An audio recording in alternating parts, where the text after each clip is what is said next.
This year marks the 150th anniversary of the outbreak of the Civil War and the 200th anniversary of the birth of Harriet Beecher Stowe, the author of the anti-slavery novel Uncle Tom's Cabin, which created such an uproar that Lincoln reportedly called Stowe the little lady who made this great war. It's a good time to weigh Harriet Beecher Stowe's role in igniting the Civil War and in affecting race relations up to modern times. Although Uncle Tom's Cabin is vaguely associated in many people's mind with the Civil War era, some historians have tried to argue that it had only a minimal influence on the politics that led to the Civil War. But this view ignores the tremendous power of public opinion in America, which Tocqueville regarded as stronger than the government, and which Lincoln echoed when he declared, "Our government rests on public opinion. Whoever can change public opinion can change the government." No book in American history shaped public opinion more powerfully than Uncle Tom's Cabin, which was central to redefining American democracy on a more egalitarian basis. Its author, Harriet Beecher Stowe, had a Christian compassion for black people ever since her childhood. She was born in Litchfield, Connecticut on June 14th, 1811. Her father, Lyman Beecher, was a leading clergyman who connected Christianity with social reform. He was the head of the so-called Benevolent Empire, a nationwide system of reform networks that tried to change America for the better. Among his 11 children were Henry Ward Beecher, the famous minister who continued this reform tradition, Catherine Beecher, a leader in education reform, Isabella Beecher Hooker, the pioneering suffragist, and most famous of all, Harriet Beecher Stowe, who was driven by her passionate hatred of slavery to write Uncle Tom's Cabin, destined to become the most influential novel ever written by an American. Many personal and cultural streams flowed into this landmark novel. When she was growing up, Harriet Beecher became close to her family's black servants. When in her 20s, she moved with her family to Cincinnati, Ohio, where her father became president of Lane Theological Seminary. She found herself in a border state where fugitive slaves were constantly coming over from Kentucky to seek freedom in the North. She was married to the theology professor Calvin Stowe, who shared her sympathy for fugitive slaves.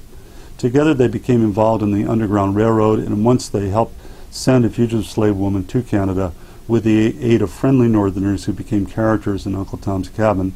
Her husband Calvin was a brilliant scholar, but was impractical, not a very good breadwinner, and he encouraged Harriet to write stories and articles that brought in some extra some money.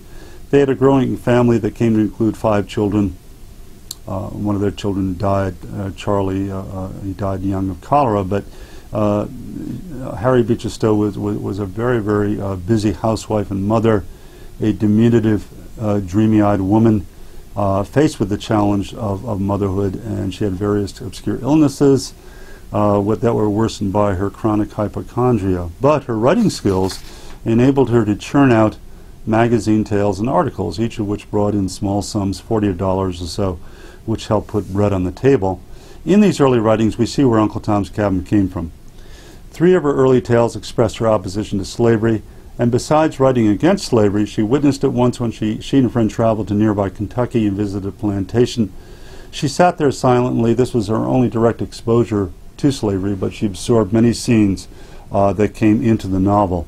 And she was also a very close reader of the many slave narratives by Frederick Douglass and William Wells Brown and Josiah Henson, many others that came out during the 1840s, and all of them kind of feed into Uncle Tom's Cabin.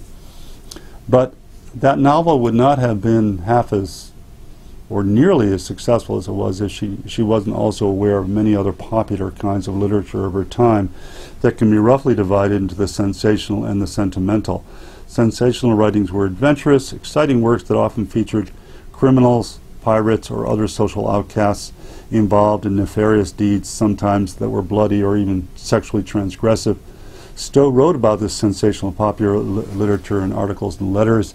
She was repelled by it since it struck her as immoral, and yet she was also fascinated by it. And she confessed she couldn't put down some of these racy books. She was also aware of the contrasting kind of popular literature, the sentimental, which was didactic and religious. Among her own early tales were stories about people who have visions of angels in heaven. Both Stowe and her husband, who were trying to escape the harshness of bygone Puritan Calvinism, took comfort in their own visions of spiritual beings, visions that were not unusual in that century of spirit rappings and seances and conversations with the dead. Stowe's early tales about angels directly look forward to Uncle Tom's Cabin, where the blonde little Eva and the enslaved Uncle Tom have comforting visions of the other world. Another brand of fiction that Stowe wrote were temperance tales, which again reflected that time. That era saw the rise of both dark temperance works, which dwell on the savagery and crime that came from drinking, and conventional temperance ones that emphasize the virtues of clean living and sobriety. In Uncle Tom's Cabin, the virtuous characters, mainly Northerners who help fugitive slaves, are clean living types whose strongest drink is tea. The pro-slavery characters in the novel, in contrast, guzzle alcohol and are violent, despicable people, especially the slave owner Simon Legree, whose vicious treatment of Tom and other slaves is fueled by his heavy drinking. Stowe also wrote stories about sinless children. She accepted the romantic view of children as completely innocent souls who were living examples of Christian love. The stories that she wrote on this topic led to her iconic character in Uncle Tom's Cabin, little Eva St. Clair, who is dying, but she lovingly reaches out to enslaved blacks, and she looks forward to a joyful afterlife. Stowe's other early stories included ones in which she recreated the Bible in a deeply human way, and this personal engagement with the Bible lay behind the original vision that she said produced Uncle Tom's Cabin. She had come east in 1850 to Brunswick, Maine, because her husband accepted a new job at Bowdoin College there, and as she tells the story, she was at a communion service at church, and as she was thinking about Christ on the cross, she switched and had a vision of an enslaved man being whipped to death under the direction of a white slave owner. In effect, she saw a black Christian martyr. Overwhelmed with feelings, she went home and she wrote down this scene, which became the tragic climax of Uncle Tom's Cabin. And then other scenes rushed into her mind in what she called a series of visions. She started writing chapters that were published in serial installments in a newspaper. She created two main storylines, one about Uncle Tom, who was cruelly torn away from his family and sold into the Deep South and then whipped to death under the command of Simon Legree, and the other story about the escape of the fugitive slaves Eliza and George Harris, who with their son Harry flee north on the Underground Railroad and eventually make it to Canada. Stowe infuses both of these stories with all those elements of popular culture that she learned during that earlier period. Her novel featured, on the one hand, adventure, thrills, blood, and a kind of a light, veiled treatment of the sexual exploitation of enslaved women, all of which were reminiscent of sensational fiction, and on the other hand, images of angels and heaven and temperance and the sinless child, which came from sentimental writing. And she also put in there humorous devices from minstrel shows of the era. She brought together all these images in such a way that they swayed the emotions of millions of readers, and they had a central point. Slavery and the institutions behind it were evil. Excitement grew over the novel when it appeared in its installments, and then in March 1852, when it came out in book form, it set sales records, became an international sensation. The Boston preacher Theodore Parker accurately said, it excited more attention than any book since the invention of printing. For the first time, the northern masses felt the horrors of slavery on their nerve endings, and many anti-slavery reformers jumped on the Uncle Tom juggernaut. Previously, the anti-slavery movement had been divided between the Garrisonians and the Christian evangelicals and the politicians, but all of them really, really enjoyed this novel so much that Stowe said, the fact that the wildest and extremist abolitionists have united with the coldest conservatives to welcome and advance my book is a thing I've never ceased to wonder at. So it was a force for unification. She was also gratified that her novel helped to create a more positive view of black people. Most Northerners had little sympathy either for the free blacks in their midst or for the millions of enslaved blacks in the South. In popular humor, political cartoons, and scientific illustrations, black people were presented as subhuman or comically irresponsible. This slide contains some typically racist pictures of blacks from that period. A number of famous Americans expressed the racial attitudes of that era, even some opponents of slavery, yes, and even on occasion the early Abraham Lincoln. Harriet Beecher Stowe in Uncle Tom's Cabin forcefully challenged such prevalent attitudes, in contrast to the common view of enslaved blacks as oversexed beasts who didn't mind taking a new mate when they were moved to another plantation. She made marital fidelity between blacks the driving force of her novel's two main plots, the relationship between Tom and his family and the relationship between Eliza and George Harris and their child Harry. Her loving outlook in no way implied weakness or submissiveness. Her main character, Uncle Tom, is distant from the cringing sycophant or the spineless sellout that the epithet Uncle Tom signifies today. That misleading image arose much later on during the Jim Crow era when it was put on stage that way. But in the novel, Tom is compassionate but also self-reliant and very strong. He heroically saves a white girl from drowning, and he remains tough in the face of the sadistic cruelty of the slave owner Simon Legree, even when Legree tortures him to death. The force of Stowe's novel was amplified by a powerful cultural phenomenon known as Tomitudes, or representations of the novel in all kinds of mediums like puzzles, card games, dolls, figurines. This phenomenon was international. In London, one could buy Uncle Tom's shrinkable woolen stockings and Uncle Tom's pure, unadulterated coffee. In Paris, restaurants offered menu items named after Uncle Tom characters, and licorice was often sold as Uncle Tom's candy. The most influential tie-in were plays based on the novel. Far more people saw the play Uncle Tom's Cabin than read the novel. Pathos, thrills, music, impressive backdrops, all the crowd-pleasing elements were there in the play, which appeared throughout the North and abroad and made many converts to the anti-slavery cause. The most surprising converts were working-class types who were previously known for their anti-black violence.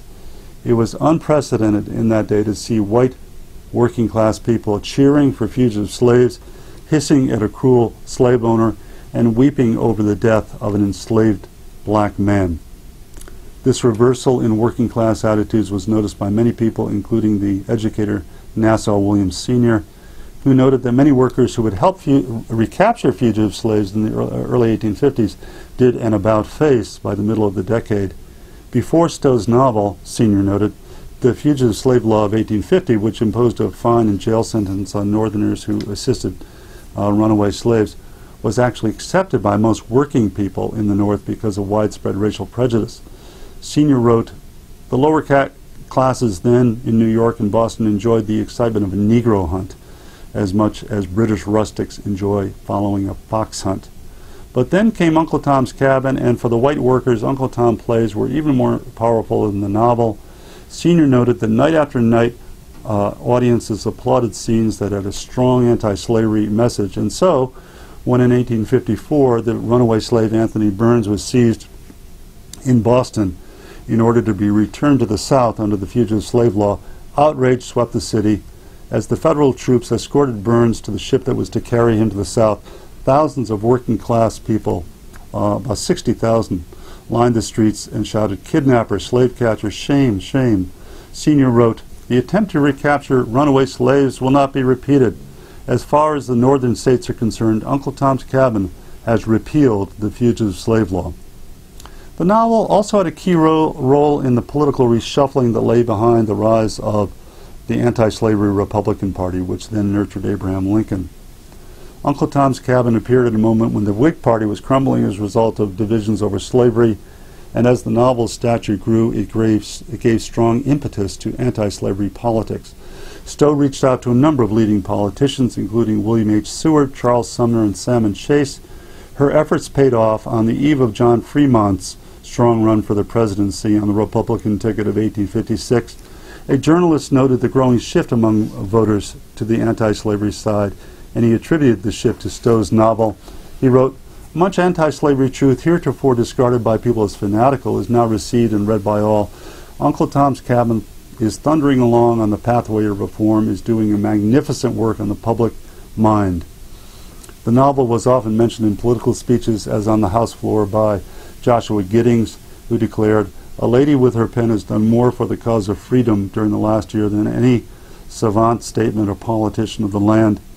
That work, Uncle Tom's Cabin, is now carrying the truth to the minds of millions who up to this time have been deaf to the cries of the downtrodden.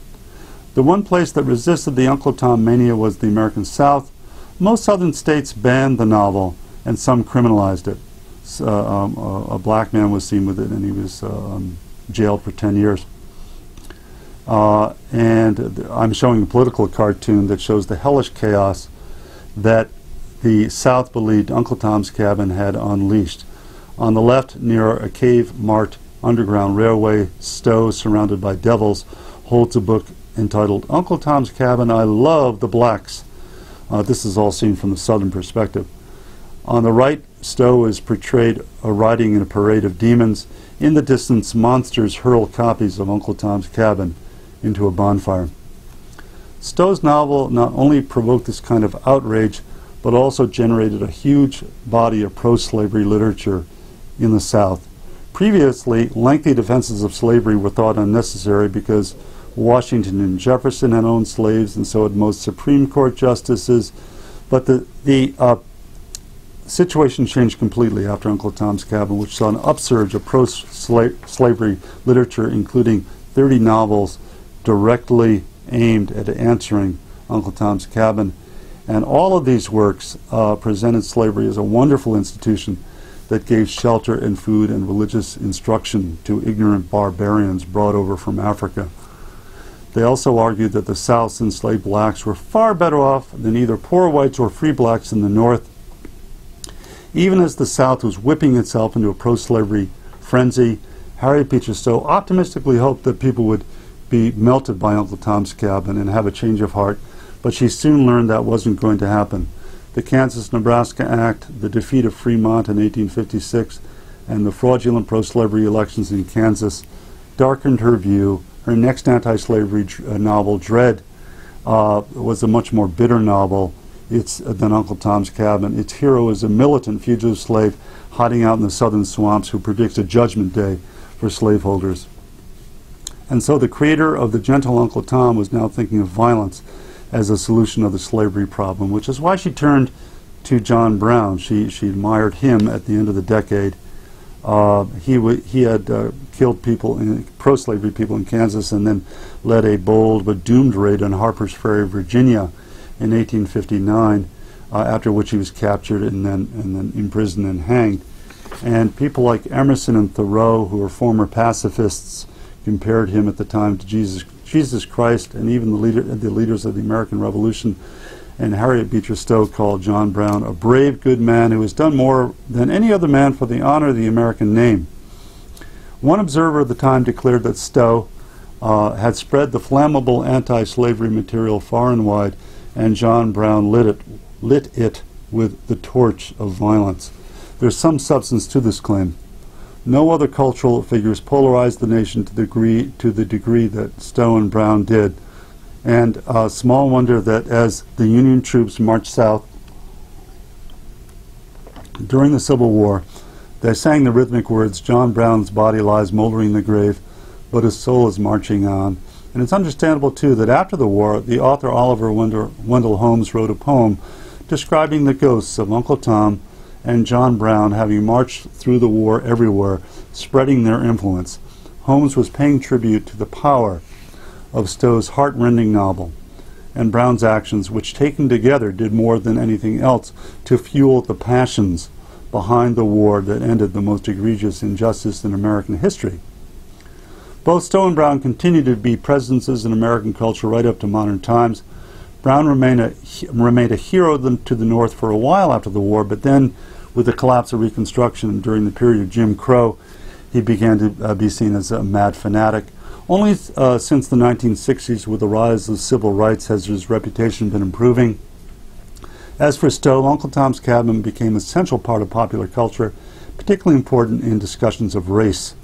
Just as influential as the novel were the many versions of the play of Uncle Tom's Cabin, by the 1890s there were hundreds of acting troupes that fanned out all across America, stopping in every town, hamlet, and city, performing the play. Many companies toured internationally as far away as India and Australia.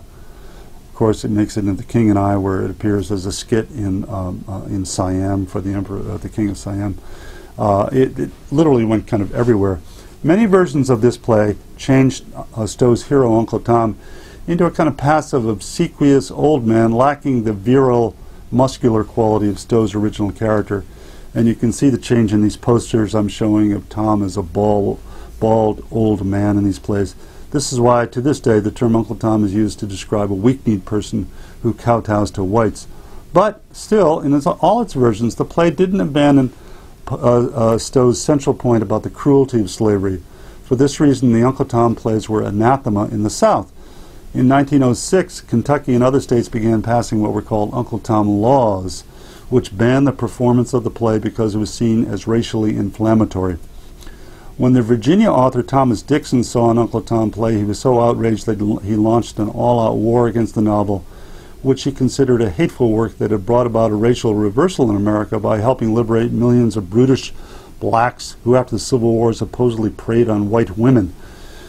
Dixon wrote bitterly, "Uncle Tom's Cabin caused the Civil War, killed 1 million men, desolated, ruined the South, and changed the history of the world for the worse." Dixon responded to Uncle Tom's Cabin by writing violently racist novels that adopted names of, they became bestsellers, names of Stowe characters and pointed them in the opposite direction by advocating the punitive lynching of black people. One of his bestsellers, The Klansman, became the basis of D.W. Griffith's adeptly made but abhorrent film, The Birth of a Nation, which made heroes of the Ku Klux Klan, which, as in this scene, shows the lynching mob of the KKK preparing to kill a black man who has made a pass at a white girl. The movie not only became the most popular film of the silent era, but also prompted the real-life resurgence of the Ku Klux Klan in the 1920s, and then in the 30s came the most popular movie of all time, Gone with the Wind. The romantic epic of the Old South, based on a novel by the Atlanta author Margaret Mitchell, who said that she wrote the novel to counteract what she saw as the anti-Southern bias of Stowe's Uncle Tom's Cabin. Even as these pro-Southern films were supporting Jim Crow, Uncle Tom's Cabin was making its own mark on the film industry. No less than 9 silent films based on Stowe's novel appeared in the 2 decades after 1909, and these films portrayed black people with compassion. All of the Uncle Tom films depict the lead character, Uncle Tom, as a dignified, sympathetic figure, particularly the 1927 version featuring the skilled African-American actor James Lowe. And so there was a massive Hollywood duel going on between the pro-Uncle Tom and the anti-Uncle Tom films, and a similar duel was occurring in among American historians of that era. One group, the so-called Dunning Group, named after the Columbia professor William Archibald Dunning, said that the Civil War, caused by fanatics like Harriet Beecher Stowe and John Brown, resulted in Reconstruction, which Dunning called a tragic time, when newly emancipated blacks, awarded a social position they didn't deserve, proved to be incompetent leaders, and worse, a possible constant threat to white women because of their alleged uncontrollable lust. But there was another group of historians, led by W.E.B. Du Bois, who had a very different view of the American past. For this group, the Civil War was emphatically a change for the better, since it resulted in the emancipation and political empowerment of blacks. From this vantage point, both Stowe and Brown seemed like heroes. Du Bois wrote a laudatory biography of John Brown, and he wrote of Stowe, "Thus to a frail, overburdened Yankee woman with a steadfast moral purpose, we Americans, black and white, today owe our gratitude for the freedom and the union that exist in the United States of America." A very large statement that Du Bois wrote about Harriet Beecher Stowe. And the more positive view of the Civil War and Reconstruction is now widely accepted by historians, and so it's an opportune moment for us to recognize the importance of Harriet Beecher Stowe and her novel. After all, during the Civil Rights era, it was those who most closely resembled Uncle Tom, Stowe's Tom, not the sheepish one of popular myth, that proved to be the most effective one in promoting progress. Rosa Parks didn't mind the Uncle Tom label, since she believed that great change could result from nonviolent moral protest. Martin Luther King, Jr., though often branded as an Uncle Tom, stuck also to principled nonviolence. A quiet woman who refused to give up her bus seat in Montgomery, a pacifist minister who told America about his dream of a more egalitarian nation. Their form of protest was just as active as Uncle Tom's and just as firm. When Martin Luther King took an assassin's bullet while standing on a hotel balcony in Memphis in 1968, it can be said that Uncle Tom died again, and again he had opened the way to freedom. It's time we do justice to Harriet Beecher Stowe by correcting our understanding of Uncle Tom and Stowe's other great characters by recognizing just how crucial they have been to America and to world history. I've undertaken this effort in my new book, Mightier Than the Sword, Uncle Tom's Cabin and the Battle for America, published in this June to celebrate the 200th anniversary of Stowe's birth. And I welcome others who want to join into my historical investigation. And since I think it's important for readers to go back to the original source, to Uncle Tom's Cabin itself, I'm simultaneously coming up with a so-called splendid edition of the novel, which first appeared in 1853, containing over 100 realistic illustrations of Stowe's story, very sympathetic ones, completely free of the racial stereotypes that have gathered around the novel over the years. In our troubled, divided world today, Stowe's Uncle Tom's Cabin has much to teach us about tolerance, decency, and the true meaning of democracy.